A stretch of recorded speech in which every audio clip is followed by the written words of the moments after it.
Did you know? The original idea behind the first Tomb Raider game was to create an action-adventure title that would play like an interactive movie. To do this, designer Toby Gard wanted to make an entirely three-dimensional game. Pseudo-3D games from the early 90s only created the illusion of 3D, which was done by scaling 2D sprites to appear to be various distances from the player. This method used up less processing power than true 3D, which was difficult to achieve at the time. At the start of Tomb Raider's development, getting the 3D character to interact with the game's 3D environments proved to be tough. This issue was only resolved after the team decided to build the game world on a grid system. The game started its life on Sega Saturn development kits, but was ultimately developed simultaneously for the Saturn and the Sony PlayStation. The game released on the Saturn first, thanks to an exclusivity deal with Sega. After the initial release, several bugs were discovered that affected both versions of the game, but since the team had more time to work on the PlayStation version, these bugs were fixed, and the Sony release of Tomb Raider was easily the superior of the two. The rocky start on the Saturn could be why no additional Tomb Raider games were released on the console. In the spirit of designing a game based on action, the original star of Tomb Raider was heavily inspired by the male movie character Indiana Jones. The team was actually planning on letting players choose between two characters early on, a man or a woman. This idea came from another game of the era, Virtua Fighter. While watching people play Virtua Fighter, Gard saw that even though the game only had two female characters, they were often selected for matches. The female character that players could choose was Lara Croft, who was a hardened, militaristic Latina. Gard was inspired by pop artist Nana Cherry and comic book character Tank Girl while designing Cruz, which can be seen in various stages of her development. However, some members of the team thought it would be more appealing to their European players if the main character was quintessentially British. After searching through a phone book for ideas, they settled on the name Lara Croft.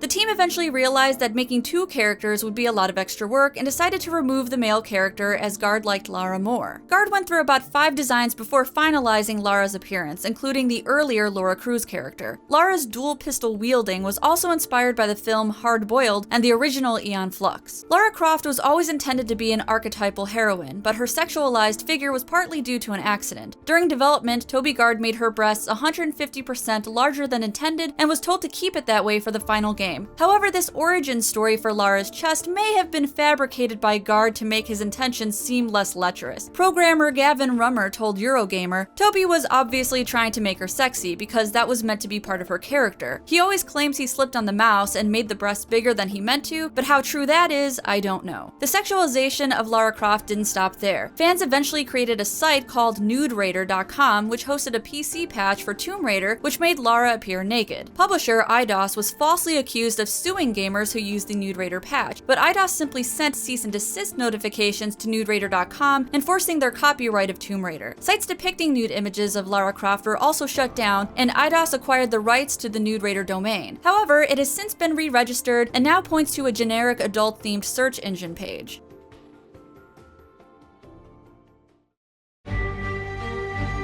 Although Tomb Raider's developers abandoned their Indiana Jones as characters early on, they never forgot the original source of inspiration. They've even included a number of Easter eggs devoted to Indy throughout the Tomb Raider franchise. In the original Tomb Raider, the Ark of the Covenant from Raiders of the Lost Ark is in the main hall of Croft Manor. In Tomb Raider 3, the treasure room in the manor contains a golden idol that closely resembles the idol from the opening scene in the first movie. Rich Morton, lead level designer for Tomb Raider 3, said the idol was made to look like a cross between the Raiders idol and IDOS producer Mike Schmidt.